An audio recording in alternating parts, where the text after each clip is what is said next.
Hi friends, ಎಲ್ಲರೂ ಹೇಗಿದ್ದೀರಾ? ಎಲ್ಲರೂ ಚೆನ್ನಾಗಿದ್ದೀರಾ ಅಂತ ಭಾವಿಸ್ತಾ ನಾನು ಈ ವಿಡಿಯೋ ಸ್ಟಾರ್ಟ್ ಮಾಡ್ತಾ ಇದ್ದೀನಿ. ಹಲಸಿನ ಹಣ್ಣು ತೊಗೊಬಂದಿದ್ರು ಅಪ್ಪ, ಹಾಗಾಗಿ ಎಲ್ಲ ಕಟ್ ಮಾಡ್ಕೊಂಡು ತಿಂತಾಯಿದ್ದೀವಿ. ಹಂಗೆ ಜೋಳ ಸತ ತೊಗೊಬಂದಿದ್ದು ಫ್ರೆಂಡ್ಸ್. ಇದನ್ನು ನಮ್ಮ ತೋಟದಲ್ಲೇ ಹಾಕಿದ್ರು, ಸೆಪ್ಪೆ ಹಾಕ್ತಾರಲ್ಲ ಫ್ರೆಂಡ್ಸ್, ಅದರೊಳಗಡೆ ಬಿಟ್ಟಿತ್ತು ಸ್ವಲ್ಪ ಜೋಳನು. ಮತ್ತು ನೋಡೋಕ್ಕೆ ಸಣ್ಣಕ್ಕಿದ್ರೂ ಕಾಳೆಲ್ಲ ಚೆನ್ನಾಗೈತೆ ಫ್ರೆಂಡ್ಸ್. ಅದಾದಮೇಲೆ ಈಗೆಲ್ಲ ಸಿಪ್ಪೆಲ್ಲ ಸುಲಿದ್ಬಿಟ್ಟು ಬೇಯಿಸೋಕ್ಕೆ ಅಂತ ಇಡ್ತಾಯಿದ್ದೀವಿ. ಒಲೆಯಲ್ಲೇ ಬೇಯಿಸ್ಕೊಳ್ತಾ ಇದ್ದೀವಿ ಫ್ರೆಂಡ್ಸ್. ಒಲೆಯೆಲ್ಲ ಹಚ್ಬಿಟ್ಟು ಒಂದು ಪಾತ್ರೆಗೆ ಸ್ವಲ್ಪ ಉಪ್ಪು ಹಾಕ್ಬಿಟ್ಟು ಜೋಳ ಹಾಕ್ಬಿಟ್ಟು ಬೇಯಕ್ಕೆ ಇಟ್ಟಿದ್ದೀನಿ. ಒಂದು ಮಕ್ಕಳಿಗೆ ಅರ್ಜೆಂಟ್ ಅಂತ ಸುಟ್ಕೊಳ್ಳೋಣ ಅಂತ ರೆಡಿ ಮಾಡ್ಕೊತಿದ್ದೀನಿ. ಜೀವ ಮತ್ತು ತನ್ಮಯ ಹಠ ಮಾಡ್ತಿದ್ರು, ಅದಕ್ಕೆ ಬೇಗ ಅವ್ರಿಗೆ ಒಂದೆರಡು ಸುಟ್ಕೊಳ್ಳೋಣ ಅಂತ ರೆಡಿ ಮಾಡ್ಕೊಂಡು ಇಲ್ಲಿ ಬೆಕ್ಸ್ ಹತ್ರ ಕೂತ್ಕೊಂಡಿದ್ದೆ ನನ್ನ ಪಕ್ಕದಲ್ಲಿ.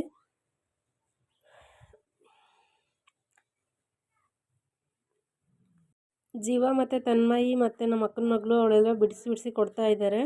ಹಾಗಾಗಿ ಎಲ್ಲ ಬಿಡಿಸಿ ಬೇಯಿಸಿದ್ದೆಲ್ಲ ಆಯಿತು ಫ್ರೆಂಡ್ಸ್. ಇವಾಗ ನೋಡಿ ಒಂದು ಬೇಷನ್ ಆಗಿದೆ, ಆರಾಮಾಗಿ ತಿನ್ಕೊಂಡು ಕೂತಿದ್ದೀವಿ ಅಮ್ಮ, ನಾನು ಮತ್ತೆಲ್ಲ ನಮ್ಮ ಅಜ್ಜ ಎಲ್ಲರೂ. ಈ ಥರ ಇದೆ ನೋಡಿ ಫ್ರೆಂಡ್ಸ್. ಕಾಳು ಸತೆ ಎಷ್ಟು ನೋಡೋಕ್ಕೆ ಚಿಕ್ಕದಿದ್ರು ಕಾಳು ಮಾತ್ರ ತುಂಬ ಚೆನ್ನಾಗಿ ಟೇಸ್ಟಿಯಾಗೇ ಇತ್ತು. ಇದು ಜೋಳ ಹಾಕಿರಲಿಲ್ಲ, ಸೆಪ್ಪೆ ಹಾಕಿದ್ದು ತೋಟದಲ್ಲಿ ಹಸುಗಳಿಗೆ ಅಂತ. ಅದರಲ್ಲೇ ಇದು ಜೋಳ ಬಿಟ್ಟಿತ್ತು. ಪಾಪಕ್ಕೆ ಸತ ಒಂದು ಕೊಟ್ಟಿದ್ವಿ, ಅವನೇನು ತಿಂತಾ ಇರಲಿಲ್ಲ, ಸುಮ್ಮನೆ ಅಲ್ಲಿ ಎಸೆನು. ಅದಾದಮೇಲೆ ಅಣಬೆ ಸತ ಸಿಕ್ಕಿತ್ತು ಫ್ರೆಂಡ್ಸ್. ನ್ಯಾಚುರಲ್ ಮಶ್ರೂಮ್ ಬರುತ್ತಲ್ಲ ಅದು ಇದು. ಈಗ ತೊಳೆದು ವಾಶ್ ಮಾಡ್ಕೊಂಡು ಕ್ಲೀನ್ ಮಾಡ್ಕೊತಾ ಇದ್ದೀನಿ. ಒಂದ್ಸರಿ ತೋರಿಸ್ತೀನಿ ಯಾವ ಥರ ಕ್ಲೀನ್ ಮಾಡೋದು ಏನು ಅಂತ. ಈ ಥರ ನೀಟಾಗೆ ಬಿಡಿಸಿ ನೋಡ್ಕೋಬೇಕು ಫ್ರೆಂಡ್ಸ್. ಅದರಲ್ಲಿ ವೈಟ್ ಕಲರು ಹುಳ ಇರುತ್ತೆ, ಹಾಗಾಗಿ ನೀಟಾಗಿ ಒಂದು ಸತಿ ಕ್ಲೀನ್ ಮಾಡಿಕೊಂಡ್ರೆ ಮತ್ತು ಮಣ್ಣೆಲ್ಲ ಹೋಗಂಗೆ ನೀಟಾಗಿ ತೊಳ್ಕೊಂಬರ್ಬೇಕು. ನಾನು ತೊಳೆದಿದ್ದು ಸತ ಆಯಿತು ನೋಡಿ ಫ್ರೆಂಡ್ಸ್. ಈ ಥರ ಮಣ್ಣೆಲ್ಲ ಹೋಗಂಗೆ ತೊಳ್ಕೊಂಬಂದಿದ್ದೀನಿ. ಫಸ್ಟೇ ಹುಳ ಎಲ್ಲ ನೋಡ್ಕೋಬೇಕು. ಈ ಥರ ನ್ಯಾಚುರಲ್ ಮಶ್ರೂಮ್ ತುಂಬ ಚೆನ್ನಾಗಿರುತ್ತೆ ಫ್ರೆಂಡ್ಸ್, ನನಗಂತೂ ತುಂಬ ಇಷ್ಟ ಆಗುತ್ತೆ. ಈಗ ಮಸಾಲಾಸ್ ಎಲ್ಲ ಎತ್ತಿಟ್ಕೊಂಡಿದ್ದೀನಿ. ಗರಂ ಮಸಾಲ, ಚಿಕನ್ ಮಸಾಲ, ಬಿರಿಯಾನಿ ಮಸಾಲ, ಎಗ್ ಮಸಾಲ, ಶುಂಠಿ ಬೆಳ್ಳುಳ್ಳಿ ಪೇಸ್ಟು ಇದೆಲ್ಲ ತೊಗೊಂಡು, ಮತ್ತು ಈರುಳ್ಳಿ ಎಲ್ಲ ದಪ್ಪ ಈರುಳ್ಳಿ ತೊಗೋಬೇಕು 2. ಹಸಿಮೆಣ್ಸಿನ್ಕಾಯಿ ಒಂದೆರಡು ತೊಗೊಂಡಿದ್ದೀನಿ. ರೆಡ್ ಚಿಲ್ಲಿ ಪೌಡರ್ ಯೂಸ್ ಮಾಡ್ತೀನಿ ಖಾರದ ಪುಡಿ ಅದಕ್ಕೆ, ಹಂಗಾಗಿ ಸ್ವಲ್ಪ ತೊಗೊಂಡಿದ್ದೀನಿ. 2 ಹಸಿಮೆಣ್ಸಿನ್ಕಾಯಿ ತೊಗೊಂಡಿದ್ದೀನಿ. ಟೊಮೊಟೊ ಸತ 2 ತೊಗೊಂಡಿದ್ದೀನಿ. ಜಾಸ್ತಿ ಏನು ಸಿಕ್ಕಿಲ್ಲ ಫ್ರೆಂಡ್ಸ್, ಒಂದು 2-3 ಸಿಕ್ಕಿತ್ತು. ದೊಡ್ಡದಿತ್ತು 3 ಸಿಕ್ಕಿತ್ತು, ಅದೇ ದೊಡ್ಡದಿತ್ತು. ಹಂಗಾಗಿ ನನಗೆ ತುಂಬ ಇಷ್ಟ ಅಂತ ಅಂದ್ಬಿಟ್ಟು ನಾನು ನಾನ್ ವೆಜ್ ಏನು ತಿನ್ನಲ್ಲ ಅಂತ ಅದನ್ನೇ ಮಾಡ್ಕೊಂಡು ತಿಂತಿದ್ದೀನಿ ನೋಡಿ ಫ್ರೆಂಡ್ಸ್. ಎಷ್ಟು ಚೆನ್ನಾಗಿದೆ. ಮತ್ತು ನಾನು ಇದನ್ನು ಮಿನಿ ವೀಡಿಯೋದಲ್ಲಿ ಅಪ್ಲೋಡ್ ಮಾಡಿದ್ದೆ. ಈ ಬ್ಲಾಗಿಗೆ ಅಂತ ವೀಡಿಯೋ ಏನು ಮಾಡ್ಕೊಂಡಿರಲಿಲ್ಲ, ಹಾಗಾಗಿ ಅದರಲ್ಲಿರೋದೇ ಒಂದು ಸ್ಕ್ರೀನ್ಶಾಟ್ ತೆಗೆದು ಹಾಕ್ತಾಯಿದ್ದೀನಿ. ಅದೆಲ್ಲ ಆದಮೇಲೆ ಊಟ ಎಲ್ಲ ಮುಗೀತು. ಇವಾಗ ನಮ್ಮಮ್ಮ 11:30 ಆಗಿತ್ತು. ಮಕ್ಕಳಿಗೆ ರಜಕ್ಕೆ ಬಂದಿದ್ರು ಅಂತ ಎಲ್ಲರಿಗೂ ರವೆ ಉಂಡೆ ಮಾಡ್ತಾಯಿದ್ದಾರೆ. 1 kg ಅಷ್ಟು ರವೆ ಉಂಡೆ ಮಾಡಿದ್ವಿ. ನನಗೆ ಖುಷಿ ಬಿಡಲ್ಲ ಕಟ್ಟೋಕ್ಕೆ ಮಾಡೋಕ್ಕೆ, ಅವನು ಹಠ ಮಾಡ್ತಾನೆ ಅಂತ ಅಂದ್ಬಿಟ್ಟು ನಮ್ಮ ಅಕ್ಕ ಮತ್ತು ನಮ್ಮ ಅಮ್ಮ ಕಟ್ತಾಯಿದ್ರು. ರಾಧಿಕಾ ಸತ ಹೆಲ್ಪ್ ಮಾಡ್ತಾಯಿದ್ಲು, ಅದಕ್ಕೆ ಹಾಲು ಕಾಯಿಸ್ಕೊಡೋದು ಈ ಥರ ಹೆಲ್ಪ್ ಮಾಡ್ತಾಯಿದ್ಲು ಅವಳಿಗೆ.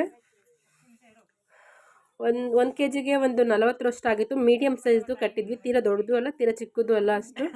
ಇವಾಗ ಕಟ್ಟಿದ್ದಾಯಿತು, ಇನ್ನು ಕಟ್ಟಿದ್ದಂಗೆಲ್ಲ ತಿನ್ನಬೇಕು ಅಂತ ಅನ್ನಿಸ್ತಾ ಇತ್ತು. ಹಾಗಾಗಿ ಒಂದು ಸ್ವಲ್ಪ ನನ್ನ ತಂಗಿ ಟೇಸ್ಟ್ ನೋಡಿದ್ಲು, ಚೆನ್ನಾಗಿ ಸತ ಆಗಿತ್ತು. ನಮ್ಮ ಮಗನೂ ಅಷ್ಟೇ ಫ್ರೆಂಡ್ಸ್, 1-2 ತೊಗೊಂಡು ತಿಂದಿದ್ದಾನೆ ಅದರಲ್ಲಿ. ನೋಡಿ ಫ್ರೆಂಡ್ಸ್, 1 kgಲಿ ಎಷ್ಟೊಂದಾಗಿದೆ. ನನ್ನ ಪ್ರಕಾರ ಒಂದು 50 ಆಗಿರ್ಬೋದು ಫ್ರೆಂಡ್ಸ್, ಮೀಡಿಯಮ್ ಸೈಜ್ದು. ರಜದಲ್ಲಿ ಏನಾದರೂ ತಿಂತಾನೆ ಇರಬೇಕು ಅನಿಸುತ್ತೆ ಫ್ರೆಂಡ್ಸ್. ಹಲಸಿನ ಹಣ್ಣು, ಮಾವಿನ ಹಣ್ಣು ಮತ್ತು ಜೋಳ, ನಮ್ಮ ತೋಟದಲ್ಲಿ ಏನೇನು ಸಿಗುತ್ತೆ ಎಲ್ಲ ತಿಂತಾ ಇರ್ತೀವಿ. ಬೆಂಗಳೂರಿಗೆ ಹೋದ್ಮೇಲೆ ಇದನ್ನೆಲ್ಲ ಮಿಸ್ ಮಾಡ್ಕೊತೀವಿ. ಬುಧವಾರ ಬೆಂಗಳೂರಿಗೆ ಹೋಗ್ತಾ ಇದ್ದೀವಿ. ನಾನು ನಮ್ಮ ಅಕ್ಕ ಅವರೆಲ್ಲ ಬೆಂಗಳೂರಿಗೆ ಹೋಗ್ತಾ ಇದ್ದೀವಿ ಫ್ರೆಂಡ್ಸ್. ಖುಷಿದು ಒಂದು ರೀಲ್ಸ್ ಮಾಡೋಣ ಅಂತ ನನ್ನ ತಂಗಿ ಅವನನ್ನ ಎತ್ಕೊಂಡು ರೀಲ್ಸ್ ಮಾಡೋಕ್ಕೆ ತಗೊಂಡು ಅದು ಈ ಥರ ಒಂದು ತಿರುಗಿಸೋದು, ಒಂದು ಸಾಂಗಿಂದು ರೀಲ್ಸ್ ಬರುತ್ತಲ್ಲ ಫ್ರೆಂಡ್ಸ್, ಅದನ್ನು ಮಾಡೋಣ ಅಂತ ಅದನ್ನು ಒಂದು ಸತ ವೀಡಿಯೋ ಹಾಕ್ತಾ ಇದ್ದೀನಿ ನಾನು. ಆ ವಿಡಿಯೋನ ಸರ್ಚ್ ಮಾಡಿ ಹಾಕಬೇಕು ಒಂದಿನ. ಆ ವಿಡಿಯೋ ಸದ್ಯಕ್ಕೆ ಸಿಗಲಿಲ್ಲ, ಮತ್ತು ತೋಟದಲ್ಲಿ ನೆಟ್ವರ್ಕ್ ಸತ ಇರಲಿಲ್ಲ, ಹಾಗಾಗಿ ಇದರಲ್ಲೇ ಆ್ಯಡ್ ಮಾಡ್ತಾ ಇದ್ದೀನಿ. ಚಳಿ ಮತ್ತು ತುಂಬ ಗಾಳಿ ಇದ್ದಿದ್ದರಿಂದ ಅವ್ನು ಶೊಟ್ಟರು ಟೋಪಿ ಎಲ್ಲ ಪ್ಯಾಕ್ ಮಾಡಿಕೊಂಡು ಕರ್ಕೊಂಡು ಹೋಗಿದ್ವಿ. ನೋಡಿ ಫ್ರೆಂಡ್ಸ್, ಅವ್ರು ಎಷ್ಟು ಚೆನ್ನಾಗಿ ಹೋಗ್ತಾ ಇದನ್ನು ಯಾರು ರೀಲ್ಸ್ ಮಾಡಬೇಕಾದ್ರೆ. ಇದು ತೆಲುಗುದು ಒಂದು ಸಾಂಗ್ ಇದೆ, ತೆಲುಗು ತಪ್ಪಿದೆ ತಮಿಳ್ ಅನಿಸುತ್ತೆ. ಅದರಲ್ಲಿ ಒಂದು ಸಾಂಗ್ ಇದೆ, ಈ ಥರ ಪಾಪು ಇಟ್ಕೊಂಡು ರೀಲ್ಸ್ ಮಾಡೋದು. ಅದು ಸಿಕ್ಕಾಗ ಆ ಸಾಂಗ್, ಅದಕ್ಕೆ ಆ್ಯಡ್ ಮಾಡೋಣ ಅಂತ ವಿಡಿಯೋ ಮಾಡ್ಕೊಂಡ್ವಿ.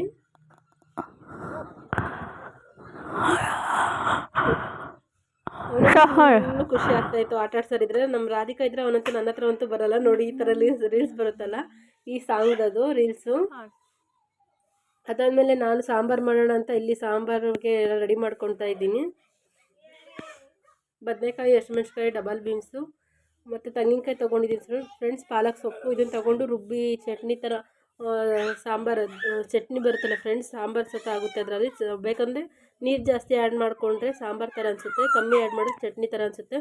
ತೆಂಗಿನಕಾಯಿ ಎಲ್ಲ ಚಚ್ಕೋಬೇಕು, ಒಳ್ಕಲ್ಲಲ್ಲೇ ರುಬ್ಬಿ ಸಾಂಬಾರು ಮಾಡ್ತಾಯಿದ್ದೀನಿ. ಅಕ್ಕ ಅವರೆಲ್ಲ ತುಂಬ ಕೆಲಸ ಇತ್ತು ಪಾಪ. ಅವರು ಮಣ್ಣು ಆ ಕಡೆ ನಮ್ಮಮ್ಮ ತೋರಿಸ್ತೀನಿ ರೀ ಫ್ರೆಂಡ್ಸ್. ಅವರು ಮಣ್ಣು ನೊರಿತಾ ಇದ್ದಾರೆ. ಇಲ್ಲಿ ತೋಟದಲ್ಲಿ ಒಂದು ಮನೆ ಕಟ್ತಾ ಇದೀವಲ್ಲ, ಹಂಗಾಗಿ ಮಣ್ಣಿನ ಗೋಡೆ ಇಡ್ತಿರೋದ್ರಿಂದ ಅವರು ಮಣ್ಣಿನ ಕೆಲಸ ಮಾಡ್ತಿದ್ರು. ನನಗೆ ಅಡುಗೆ ಮಾಡೋ ಕೆಲಸ ಬಿಟ್ಟಿದ್ರು. ಅಲ್ಲಿ ಅಮ್ಮ ಮಣ್ಣು ಹಾಕ್ತಾ ಇದ್ದಾರೆ. ಅಲ್ಲಿ ನಮ್ಮ ಅಕ್ಕ ಕುತ್ಕೊಂಡಿದ್ದಾಳೆ ಫ್ರೆಂಡ್ಸ್. ಆ ವಿಷಯದಾಗ ಮಣ್ಣು ಎತ್ತಾಗ್ತಾ ಇದ್ರು. ಇವಾಗ ಕುತ್ಕೊಂಡಿದ್ದಾಳೆ. ಖುಷಿ ಸತ ಕರ್ಕೊಂಡೋದ್ವಿ. ಸಂಜೆ ಕರೆಂಟ್ ಇರಲ್ಲ ಅಂತ 5 ಗಂಟೆಗೆ ಸ್ಟಾರ್ಟ್ ಮಾಡ್ಕೊಂಡೆ. 5 ಗಂಟೆ ಅಷ್ಟಿಗೆ ಅಡುಗೆ ಎಲ್ಲ ಮುಗಿಸ್ಕೊಂಡ್ರೆ ಆಯಿತು ಅಂತ ಅಂದ್ಬಿಟ್ಟು ಅಡುಗೆ ಎಲ್ಲ ಆಯಿತು. ನೆಕ್ಸ್ಟ್ ಮಾರ್ನಿಂಗು ಅಲ್ಲಿ ನೇರಳೆ ಹಣ್ಣಿನ ಮರ ಇತ್ತು ನಮ್ಮ ತೋಟದಲ್ಲಿ. ಸ್ವಲ್ಪ ನೇರಳೆ ಹಣ್ಣು ಸತ ಬಿಟ್ಟಿತ್ತು ಫ್ರೆಂಡ್ಸ್. ಅದೇ ನಾರ್ಮಲ್ ನೇರಳೆ ಹಣ್ಣು ಬರುತ್ತಲ್ಲ ಫ್ರೆಂಡ್ಸ್, ಆ ಥರ ಜಂಬು ನೇರಳೆ ಹಣ್ಣು ಅಲ್ಲ, ನಾಟಿ ನೇರಳೆ ಹಣ್ಣು ಇದು. ನಮ್ಮ ಅಕ್ಕ ಮರುಕತ್ತಿ ಕೀಳಕ್ಕೆ ಅಂತ ನೋಡಿದ್ರೆ ಸ್ವಲ್ಪ ಮೇಲಿತ್ತು. ಹಾಗಾಗಿ ಮತ್ತೆ ಹತ್ತಕ್ಕೆ ಹೋಗಲಿಲ್ಲ. ನಮ್ಮ ಅಪ್ಪಾಜಿ ಬಂದಾಗ ಕಿತ್ಕೊಂಬರ್ತೀನಿ ಬಾರವ ಅಂತ ಕರೀತಿತ್ತು. ಹಾಗಾಗಿ ನಾವು ಸುಮ್ಮನೆ ಕೆಳಗಡೆ ಇಳಿ ಬಂದ್ವಿ. ಇದು ಚಾನಲ್ ಪಕ್ಕದಲ್ಲೇ ಇದೆ. ತುಂಬ ಮರಗಳಿದ್ದಾವೆ. ನೆಕ್ಸ್ಟ್ ಇಯರ್ಗೆ ಜಾಸ್ತಿನೇ ಬಿಡುತ್ತೆ ಅನಿಸುತ್ತೆ ಫ್ರೆಂಡ್ಸ್. ಒಂದು 7-8 ಮರ ಇದೆ, ಲೈನಕ್ಕೆ ಹಾಕಿದ್ದಾರೆ. ಇವಾಗ ಸದ್ಯಕ್ಕೆ ಇದೊಂದು ಮರದಲ್ಲಿ ಮಾತ್ರ ಫುಲ್ಲು ಈ ಕಡೆ ಹಣ್ಣೆಲ್ಲ ಇದೆ. ಬಟ್ ಆ ಕಡೆ ಈ ಥರ ಕಲ್ಲು ಏನಿಲ್ಲ ಫ್ರೆಂಡ್ಸ್. ಅದು ಕಿತ್ಕೊಳಕ್ಕೆ ಒಂಥರ ಜಾರ ಥರ ಇದೆ. ಈ ಕಡೆ ಕೈಗೆ ಎಲ್ಲೆಲ್ಲಿ ಸಿಗುತ್ತೋ ಅಲ್ಲೆಲ್ಲ ಜನಗಳು ರೋಡಲ್ಲಿ ಓಡಾಡ್ತಾರಲ್ವ ಜನಗಳು, ಅವರೆಲ್ಲ ಕಿತ್ಕೊಂಡು ಹೋಗಿದ್ರು. ನೋಡಿ ಫ್ರೆಂಡ್ಸ್, ನೇಚರ್ ಎಷ್ಟು ಚೆನ್ನಾಗಿದೆ.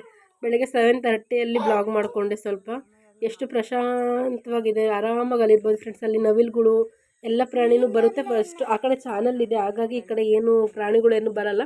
ಬಟ್ ನವಿಲಂತೂ ಬಂದೇ ಬರುತ್ತೆ. ಅದೇನು ಆರುತ್ತಲ್ಲ ಫ್ರೆಂಡ್ಸ್, ಹಂಗಾಗಿ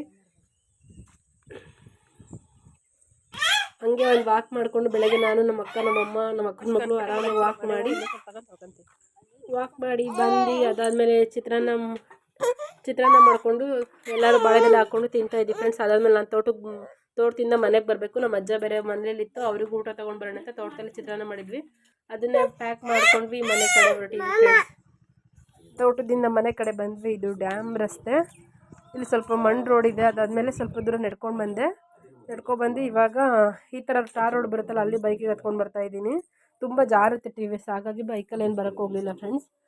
ನೋಡಿ, ನಾನು ಇಲ್ಲಿಗೆ ಬ್ಲಾಗ್ ಎಂಡ್ ಮಾಡ್ತಿದ್ದೀನಿ. ಪ್ಲೀಸ್ ಈ ವಿಡಿಯೋ ನೋಡಿ ಸಪೋರ್ಟ್ ಮಾಡಿ, ಸಬ್ಸ್ಕ್ರೈಬ್ ಮಾಡಿಕೊಂಡು ನನ್ನ ಫುಲ್ ವಿಡಿಯೋ ನೋಡಿ ಸಪೋರ್ಟ್ ಮಾಡಿ.